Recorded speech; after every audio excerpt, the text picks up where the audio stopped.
بسم اللہ الرحمن الرحیم۔ معزز اسلامک چینل کے قارئین، آپ کی بارگاہ میں پھر تفسیر قرآن لے کر حاضر ہوا ہوں۔ اس سے ماقبل کہ میں تفسیر قرآن کے دروس کو آگے بڑھاؤں اور آگے آپ کو تفسیر قرآن سے قرآن کی آیتیں پڑھ کر اس کے ترجمے اور تفسیر سے اپنے آپ کو اور خود آپ لوگ اپنے آپ کو مستفاد کریں، ایک عرض سماعت فرائی چینل جو کہ خالصتاً اسلامک چینل ہے، اور اس کو میں نے قرآن پاک کی تعلیم کو پھیلانے کے لیے اس چینل کو لایا ہوں۔ تو اس چینل کو آپ سبسکرائب کریں اور لائک کریں اور دوسروں تک اس کو شیئر کر کے قرآن پاک کے ان تعلیمات کو پھیلانے میں ہماری ضرور مدد فرمائیں۔ اعوذ باللہ من الشیطان الرجیم، بسم اللہ الرحمن الرحیم۔ ان الذین کفروا سواء علیہم اانذرتہم ام لم تنذرہم لا یؤمنون۔ بے شک وہ جن کی قسمت میں کفر ہے انہیں برابر ہے، چاہے تم انہیں ڈراؤ یا نہ ڈراؤ، وہ ایمان لانے کے نہیں۔ تفسیر خزائن العرفان میں ہے، اولیاء کے بعد آدھا کا ذکر فرمانا حکمت ہدایت ہے، یعنی اس سے ماقبل اللہ پاک نے اسی سورہ مبارکہ یعنی سورہ بقرہ میں اپنے اولیاء کرام کا ذکر فرمایا، اور ابتدائی آیت سے لے کر 5 آیتیں یعنی اولئک هم المفلحون تک اللہ تبارک و تعالیٰ نے اپنے اولیاء کرام کی شان، ان کی عظمت اور وہ کون ہوتے ہیں ان کے بارے میں بلایا۔ اس کے بعد اللہ پاک نے یہاں سے اپنے آدھا کا ذکر فرما کر بتا دیا کہ وہ لوگ ہیں جو کہ اللہ پاک اور اس کے نیک اور پیارے لوگوں کے دشمن ہیں۔ تو ان کی صفتیں کیا ہیں اس کو ذکر کر رہے ہیں۔ تو کیا وجہ ہے کہ اولیاء کے ذکر کے بعد آدھا کا ذکر کیا جا رہا ہے؟ تو فرما رہے ہیں کہ اولیاء کے بعد آدھا کا ذکر کرنا یہ حکمت ہدایت ہے کہ اس مقابلہ سے ایک کو اپنے کردار کی حقیقت اور اس کے نتائج پر نظر ہو جائے۔ یہ آیت کریمہ کب نازل ہوئی؟ آئیے شان نزول سماعت فرمائیں۔ شان نزول یہ آیت ابو جہل، ابو لہب وغیرہ کفار کے حق میں نازل ہوئی جو علم الہی میں ایمان سے محروم ہے، اسی لیے ان کے حق میں اللہ تعالیٰ کی مخالفت سے ڈرانا نہ ڈرانا دونوں برابر ہیں۔ انہیں نفع نہ ہوگا مگر حضور کی سعی بیکار نہیں، کیونکہ منصب رسالت عامہ کا فرض رہنمائی و اقامت حجت و تبلیغ علی وجہ الکمال ہے۔ یعنی اللہ پاک نے اس آیت کریمہ میں جو ارشاد فرمایا، ان الذین کفروا سواء علیہم اانذرتہم ام لم تنذرہم، کہ بے شک وہ جن کی قسمت میں کفر ہے انہیں برابر ہے، چاہے تم انہیں ڈراؤ اے محبوب یا نہ ڈراؤ۔ تو یہ آیت کریمہ جو نازل ہوئی ہے یہ ان کفار کے حق میں نازل ہوئی جو علم الہی میں کبھی بھی ایمان لانے والے نہیں، جیسے کہ ابو جہل اور ابو لہب تھے۔ لیکن حضور علیہ الصلاۃ والسلام کا سعی کرنا، لوگوں تک اسلام کی دعوت کو پہنچانا اور اس میں تکالیف کو جھیلنا اور طرح طرح کی مصیبتیں، مصائب اور پریشانیوں کو برداشت کرنا، اور اس کو برداشت کر کے ہم ہمیشہ حضور علیہ الصلاۃ والسلام کا اسلام کی دعوت کو عام کرنا، اس کا کیا معنی؟ تو کہہ رہے ہیں کہ یہ جو حضور علیہ الصلاۃ والسلام کا فرض یہ نہیں تھا کہ حضور لوگوں کو ہدایت دیتے، بلکہ حضور کا فرض یہ تھا کہ لوگوں تک پہنچاتے اور انہیں دین اسلام کی باتیں پہنچا کر ان تک اپنی رسالت کو پہنچاتے کہ میں رسول ہوں اور میری رسالت کو آپ مان لیں۔ تو حضور علیہ الصلاۃ والسلام نے یہ جو امر بالمعروف کیا اور نہی عن المنکر کیا، تو ان کا ثواب حضور علیہ الصلاۃ والسلام کو ملے گا، چاہے وہ اسلام لائے یا نہ لائے۔ مسئلہ، اگر قوم پند پذیر نہ ہو، یعنی قوم اگر نصیحت قبول نہ کرے، تب بھی ہادی کو ہدایت کا ثواب ملے گا۔ اس آیت میں حضور صلی اللہ تعالی علیہ وسلم کی تسکین خاطر ہے کہ کفار کے ایمان نہ لانے سے آپ مغموم نہ ہو، آپ کی سعی تبلیغ کامل ہے، اس کا اجر ملے گا۔ محروم تو یہ بدنصیب ہے جنہوں نے آپ کی اطاعت نہ کی۔ یعنی حضور علیہ الصلاۃ والسلام کو بتلایا گیا کہ کفار ایمان نہیں لاتے ہیں تو آپ پریشان نہ ہو، آپ اپنے دل کو مغموم نہ کریں، اپنے آپ کو اتنا مغموم اتنا غمگین نہ کر دیں کہ آپ گھل جائیں، بلکہ آپ علیہ الصلاۃ والسلام اپنے آپ اپنے دل کو سکون میں رکھیے، چاہے یہ ایمان لائے یا نہ لائے، آپ کو تو تبلیغ کرنے کا ثواب ملے گا اور لوگوں تک امر بالمعروف اور نہی عن المنکر کا ثواب بھی ملے گا، کیونکہ حضور علیہ الصلاۃ والسلام کی بات پر جب لوگ ایمان نہیں لاتے تھے تو حضور علیہ الصلاۃ والسلام بہت زیادہ مغموم ہو جایا کرتے تھے، اور حضور علیہ الصلاۃ والسلام کے خاطر اقدس کو بہت زیادہ تکلیف پہنچتی تھی، تو حضور علیہ الصلاۃ والسلام کی تسکین خاطر کے لیے اللہ پاک نے یہ آیہ کریمہ نازل فرمایا اور ارشاد فرمایا، اے محبوب آپ پریشان نہ ہو، چاہے یہ لوگ ایمان لائے یا نہ لائے، آپ تو میرے محبوب ضرور ہیں، اور آپ کو جو فریضہ دیا گیا ہے آپ بخوبی اس فریضے کو انجام تک پہنچا رہے ہیں۔ کفر کے معنی اللہ تعالیٰ کے وجود یا اس کی وحدانیت یا کسی نبی کی نبوت یا ضروریات دین سے کسی امر کا انکار یا کوئی ایسا فعل جو عند الشرع انکار کی دلیل ہو، کفر ہے۔ کفر کے معنی کیا ہیں؟ آج دیکھیے بہت لوگ ہیں جو ایمان والے ہیں، آج مسلمانوں کی تعداد کثیر ہے، لیکن آج ہمیں بہت ساری باتیں پتہ نہیں ہیں، تو ہمیں یہ بھی معلوم ہونا چاہیے کہ کفر کہتے کس کو ہیں۔ تو آئیے میں کفر کی تعریف پھر ایک مرتبہ آپ کو بتلاؤں کہ کفر کے معنی اللہ تعالیٰ کے وجود یا اس کی وحدانیت یا کسی نبی کی نبوت یا ضروریات دین سے کسی امر کا انکار، کوئی ایسا فعل جو شرع انکار کی دلیل ہو، کفر ہے۔ یعنی کوئی بھی ایسا فعل جو کہ ضروریات دین سے ہو، اس کا اگر کوئی شخص انکار کرے گا تو وہ کافر ہو جائے گا، یعنی ایسا کرنا کفر ہے۔ خلاصہ مطلب یہ کہ کفار دلالت و گمراہی میں ایسے ڈوبے ہوئے ہیں کہ حق کے دیکھنے سننے سمجھنے سے اس طرح محروم ہو گئے جیسے کسی کے دل اور کانوں پر مہر لگی ہو اور آنکھوں پر پردہ پڑا ہوا ہو۔ مسئلہ اس آیت سے معلوم ہوا کہ بندوں کے افعال بھی تحت قدرت الہی ہے۔ ختم اللہ علی قلوبہم وعلی سمعہم وعلی ابصارہم غشاوہ ولہم عذاب عظیم۔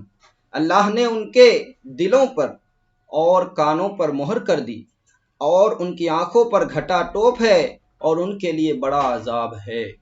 وَمِنَ النَّاسِ مَن يَقُولُ آمَنَّا بِاللَّهِ وَبِالْيَوْمِ الْآخِرِ وَمَا هُمْ بِمُؤْمِنِينَ، اور کچھ لوگ کہتے ہیں کہ ہم اللہ اور پچھلے دین پر ایمان لائے اور وہ ایمان والے نہیں۔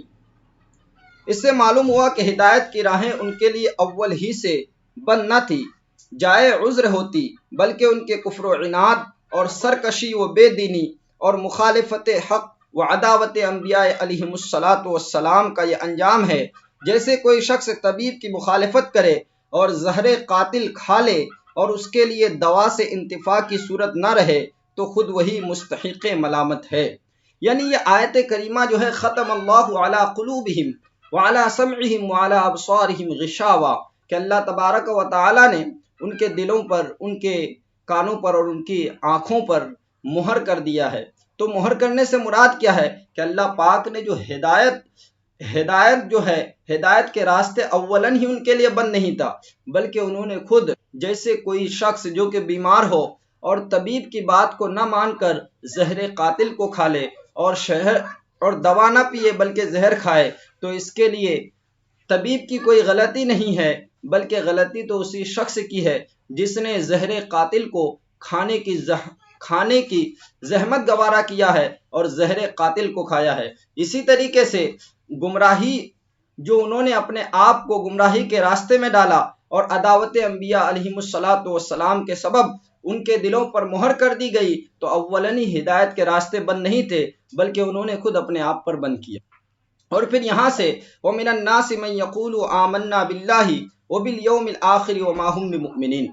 ناظرین کرام، میں نے آپ کو بتلایا اور اس سے پہلے لیسن میں یہ بتلایا تھا کہ سب سے پہلے اللہ تبارک و تعالیٰ نے اس آیت کریمہ میں اپنے اولیاء کرام اور اپنے نیک بندوں کا ذکر فرمایا، اور اس کے بعد اللہ پاک نے کافروں کا ذکر فرمایا جو کہ کھلے کافر ہیں، اور اس کے بعد اللہ پاک نے منافقین کا ذکر کیا۔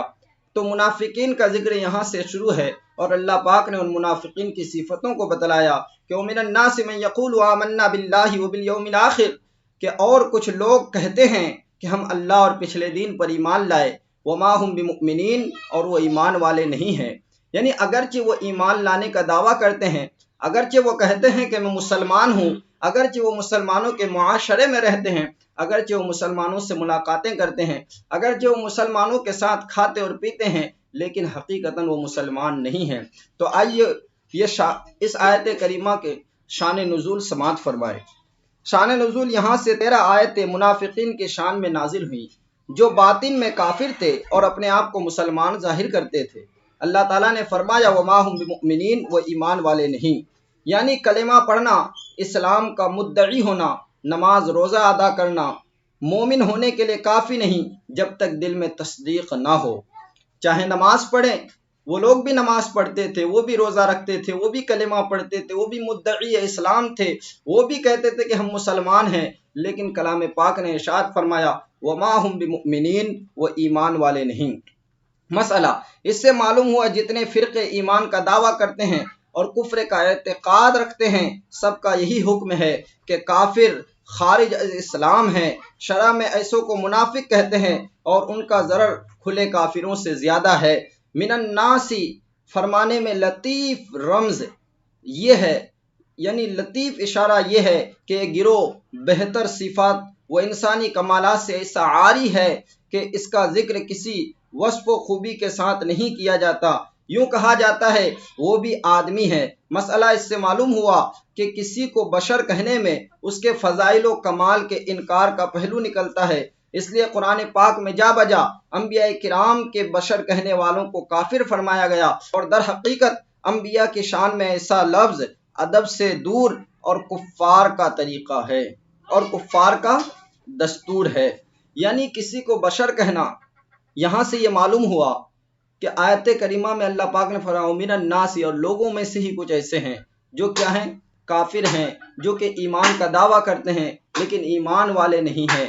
تو یہاں سے یہ پتہ چلا کہ بشر کہنا جو کا اسلام کے مخالفین تھے، انہوں نے انبیاء کرام علیہم الصلوۃ کو بشر کہا تھا، اور بشر کہنے والوں کو کافر فرمایا گیا، اور اوپر در حقیقت انبیاء کی شان میں ایسا لفظ ادب سے دور اور کفار کا دستور ہے۔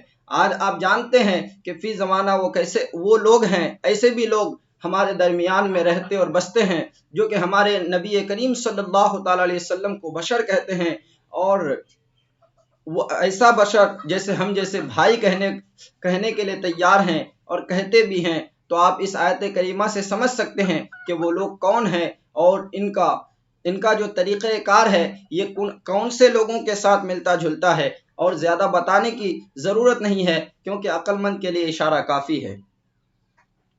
یخادعون اللہ والذین آمنوا وما یخدعون الا انفسهم وما یشعرون، فریب دیا چاہتے ہیں اور ایمان والوں کو، اور حقیقت میں فریب نہیں دیتے مگر اپنی جانوں کو، اور انہیں شعور نہیں۔ یعنی یہ لوگ چاہتے یہ ہیں کہ وہ ایمان والوں کو فریب دے، دھوکہ دے، ایمان والوں کو طرح طرح کے فریب دے کر ان کے دین سے منحرف کرے اور ان کو گمراہی میں ڈالیں، لیکن وہ فریب نہیں دیتے، ایمان والوں کو فریب نہیں دیتے۔ حقیقت میں فریب اور دھوکہ تو وہ اپنی ہی جانوں کو دیتے ہیں مگر انہیں شعور نہیں ہے۔ بعض مفسرین نے فرمایا من الناس سامعین کو تعجب دلانے کے لیے فرمایا گیا کہ ایسے فریبی مکار اور ایسے احمق بھی آدمیوں میں ہیں، یعنی ایسے احمق لوگ بھی آدمیوں میں ہیں جو کہ ایمان لانے کا دعویٰ کرتے ہیں لیکن وہ ایمان والے نہیں۔ پھر یہاں سے آیت کریمہ جو ہے یخادعون اللہ، فریب دینا چاہتے ہیں، یہاں سے اللہ پاک نے کیا ارشاد فرمایا، آئیے تفسیر خزائن العرفان کے حوالے سے سنتے ہیں۔ تفسیر خزائن العرفان میں ہے اللہ تعالیٰ اس سے پاک ہے کہ اس کو کوئی دھوکہ دے سکے، وہ اسرار و مخفیات کا جاننے والا ہے۔ مراد یہ ہے کہ منافق اپنے گمان میں خدا کو فریب دینا چاہتے ہیں، یا یہ کہ خدا کو فریب دینا یہی ہے کہ رسول علیہ السلام کو دھوکہ دینا چاہیں، کیونکہ وہ اس کے خلیفہ ہیں اور اللہ تعالیٰ نے اپنے حبیب کو اسرار کا علم عطا فرمایا ہے، وہ ان منافقین کے چھپے کفر پر مطلع ہیں اور مسلمان اس کے اطلاع دینے سے باخبر، تو ان بے دینوں کا فریب نہ خدا پر چلے، نہ رسول پر، نہ مومنین پر، بلکہ در حقیقت وہ اپنی جانوں کو فریب دے رہے ہیں۔ مسئلہ اس آیت سے معلوم ہوا کہ تقیہ بڑا عیب ہے، جس مذہب کی بنا تقیہ پر ہو وہ باطل ہے، تقیہ والے کا حال قابل اعتماد نہیں ہوتا، توبہ ناقابل اطمینان ہوتی ہے۔ اس لیے علماء نے فرمایا لا تقبل توبۃ الزندیق، یعنی زندیق کی توبہ قبول نہیں ہوگی۔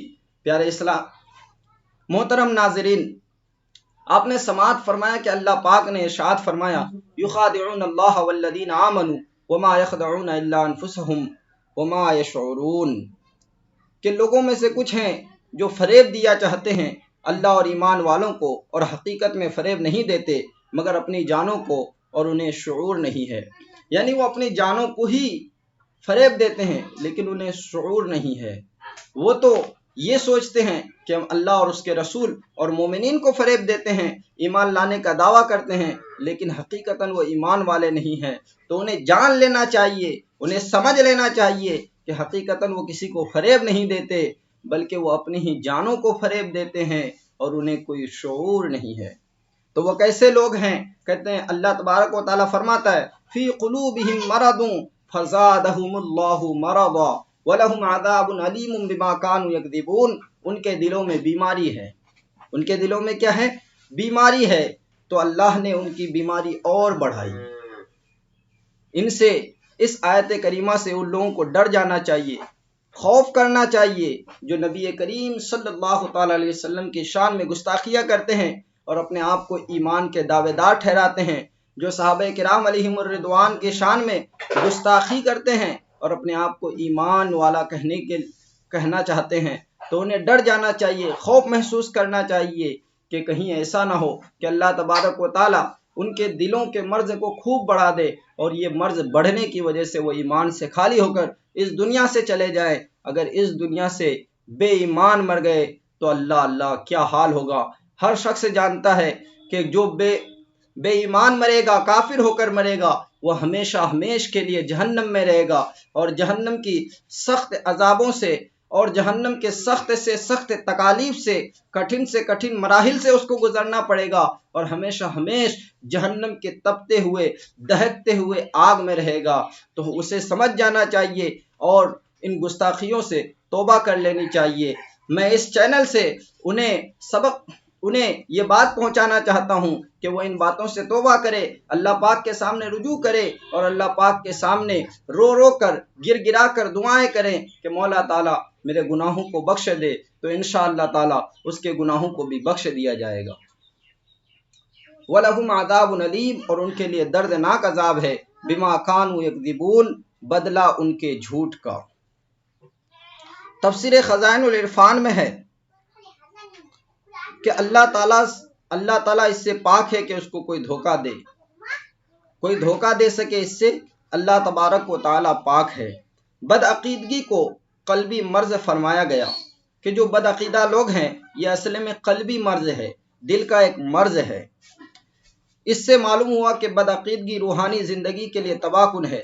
مسئلہ اس آیت سے ثابت ہوا کہ جھوٹ حرام ہے، اس پر عذاب علیم مرتب ہوتا ہے، یعنی جھوٹ بولنے سے عذاب علیم ہے، دردناک عذاب ہے۔ تو ہمارے مسلمان بھائیوں کو، مجھے اور تمام کو جھوٹ بولنے سے بچنے کی اللہ تبارک و تعالیٰ توفیق عطا فرمائے اور ہمیں صحیح معنوں میں سچا اور پکا مسلمان بھی بنائے اور ہمیں سچ بولنے کی توفیق عطا فرمائے۔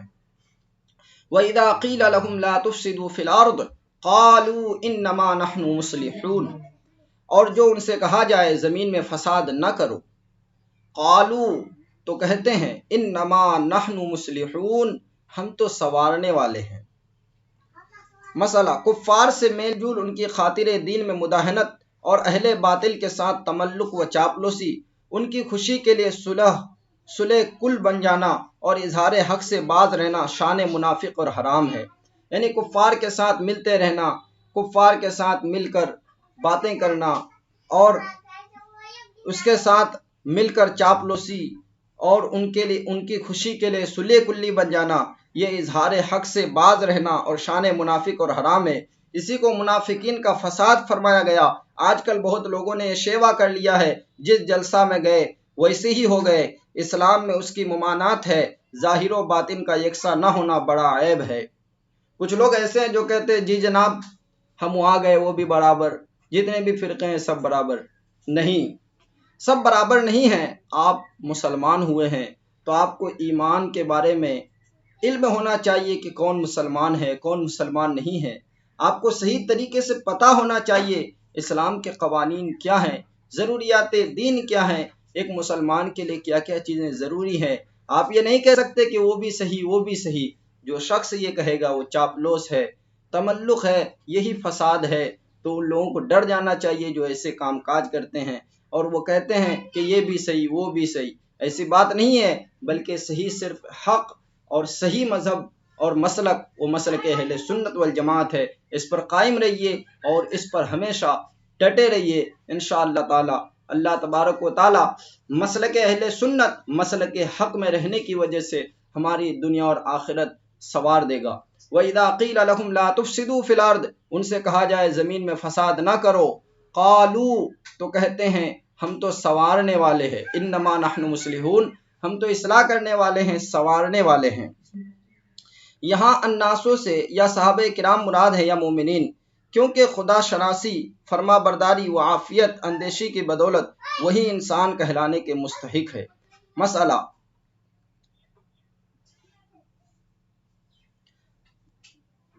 کفار سے میل جول، ان کی خاطر دین میں مداہنت، اہل باطل اور اس کے ساتھ تملق و چاپلوسی ہے۔ الا انہم هم المفسدون ولکن لا یشعرون، سنتا ہے وہی فسادی ہیں مگر انہیں شعور نہیں۔ یعنی کچھ لوگ وہ ہیں جن سے کہا جائے کہ لا تفسدوا فی الارض، تم زمین میں فساد نہ پھیلاؤ، زمین میں دھوکہ بازی نہ کرو، زمین میں لوگوں کو نہ لڑاؤ، زمین میں ایک دوسرے سے عداوت نہ پھیلاؤ، دشمنی مت پھیلاؤ، لوگوں کے درمیان نفرتیں مت پھیلاؤ، لوگوں کے درمیان حسد کا کاروبار نہ کرو، لوگوں کے درمیان ایک دوسرے سے دوری کو مت پھیلاؤ، بلکہ مسلمانوں کے درمیان لوگوں کے درمیان محبت اور پیار اور الفت کو بڑھاؤ۔ تو وہ لوگ کہتے ہیں انما نحن مصلحون، کہ ہم تو اصلاح کرنے والے ہیں، سنوارنے والے ہیں۔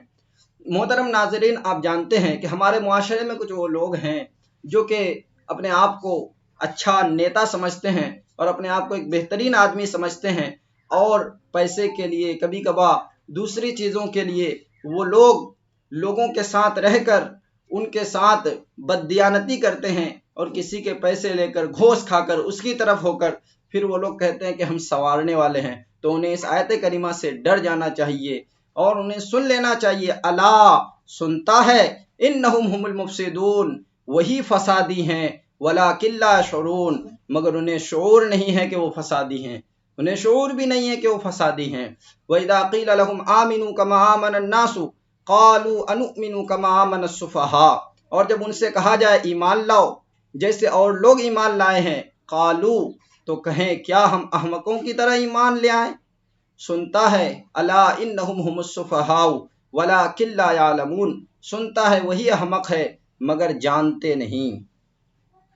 یہاں الناسوں سے یا صحابہ کرام مراد ہے یا مومنین،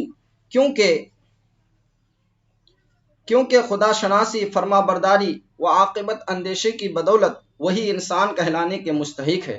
مسئلہ آمنو کما آمنن سے ثابت ہوا کہ صالحین کی اتباع محمود و مطلوب ہے۔ مسئلہ یہ بھی ثابت ہوا کہ مذہب اہل سنت حق ہے کیونکہ اس میں صالحین کا اتباع ہے۔ مسئلہ باقی تمام فرقے صالحین سے منحرف ہے، لہذا گمراہ ہیں۔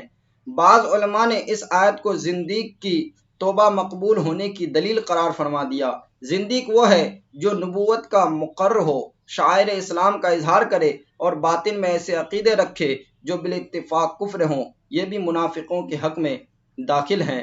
تو محترم ناظرین کرام، اب تک ہم لوگوں نے جو آیہ کریمہ میں نے پڑھا اور آپ نے سننے کی زحمت گوارا کیا، تو اس آیت کریمہ سے یہ پتہ چلتا ہے کہ اللہ تبارک و تعالیٰ نے کس طریقے سے آیت کریمہ میں ہمیں ہدایت کی باتیں پہنچایا، اور ہمیں اللہ تبارک و تعالیٰ نے اس قرآن کے ذریعے کیا کیا باتیں پہنچا کر ہمیں دین اسلام میں پختہ اور مضبوط ہونے کے لیے اور اپنی زندگی کو ایک بہترین زندگی گزارنے کے درس عطا فرمایا، نصیحت عطا فرمایا۔ لیکن آج ہم قرآن کریم کے تعلیمات سے اتنے دور ہیں کہ آج ہمیں پتہ نہیں ہے کہ قرآن میں کیا کیا لکھا ہوا ہے، قرآن میں کیا کیا چیزیں ہیں۔ لیکن آج ہم اسی سے دور ہونے کی وجہ سے بربادیوں میں پھنستے چلے جا رہے ہیں۔ اسی لیے کسی شاعر نے کہا تھا کہ تعلیم قرآن کو چھوڑنا یہی ہے وجہ بربادی، اسی سے قوم دنیا میں ہوئی نا اقتدار اپنی۔ ہمیں کرنی ہے شہنشاہ بطحا کی رضا جوئی، اگر وہ ہو گئے اپنے تو رحمت پروردگار اپنی۔ اور ہمارا حال تو یہ ہے کہ ہم طرح طرح کی تعلیمات حاصل کر رہے ہیں۔ آج ایک شخص چاہتا ہے کہ میرا بیٹا ایک اچھا ڈاکٹر، اچھا انجینئر اور میرا بیٹا ایک اچھا پڑھا لکھا دنیاوی ہو، لیکن آج وہ دینی تعلیم کی طرف کچھ توجہ نہیں دیتا ہے۔ بلکہ ایک شخص جو کہ مسلمان گھرانے میں پیدا ہوتا ہے، ڈاکٹر ہوتا ہے، انجینئر ہوتا ہے، لیکن انہیں کلمہ طیبہ صحیح طریقے سے پڑھنا نہیں آتا۔ ایسے بھی لوگ ہمارے معاشرے میں ہیں جو کہ اچھے خاصے پڑھے لکھے ہیں، اچھی خاصی انہیں ڈگریاں ہیں، لیکن انہیں صحیح طریقے سے قرآن پاک کی تعلیم نہیں ہے، وہ صحیح طریقے سے قرآن نہیں پڑھ سکتے۔ تو محترم قارئین، اپنے گھر والوں کو قرآن پاک کی تعلیم سے روشناس کیجیے اور لوگوں تک قرآن کو پہنچائیے اور خود بھی پڑھیے، اور اس چینل کے ذریعے آپ قرآن پاک کو سمجھنے کی کوشش کیجیے۔ میں اس میں ترجمہ کنز الایمان اور تفسیر العرفان سے آپ کو بہت ساری باتیں سناتا ہوں، تو میرے چینل کو آپ سبسکرائب کریں تاکہ جو بھی ویڈیوز میں اپلوڈ کروں وہ آپ تک پہنچ جائے، اور لوگوں تک شیئر کریں تاکہ تعلیم قرآن لوگوں تک پھیلتا رہے اور لوگ اس تعلیم قرآن سے اپنے آپ کو روشناس کریں اور لوگوں تک پھیل کر تعلیم قرآن کے اس چمک سے تمام تاریکیوں میں اجالا پھیل جائے۔ السلام علیکم ورحمۃ اللہ وبرکاتہ۔